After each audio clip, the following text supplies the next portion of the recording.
Set theory, practice problems number 62 and 63. All right, so the concept that we're going to use here is found in your notes after example 15. And it basically says this, that, oops, there we go. That the cardinality of the union of, in this case, G and H can be found by the cardinality of G, set G, plus the cardinality of set H.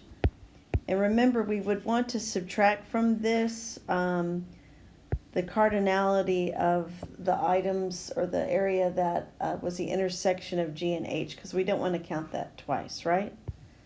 So cardinality of G intersect H. All right, so from here, it's really just an algebra problem. Not much algebra here, it's just computations. This is what I'm trying to find.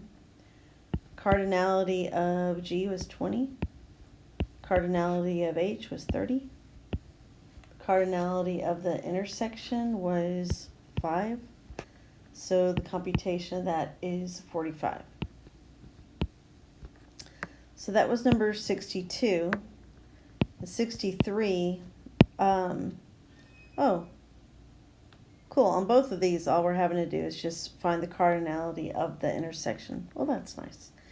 Not the intersection, the union. Okay, so same thing.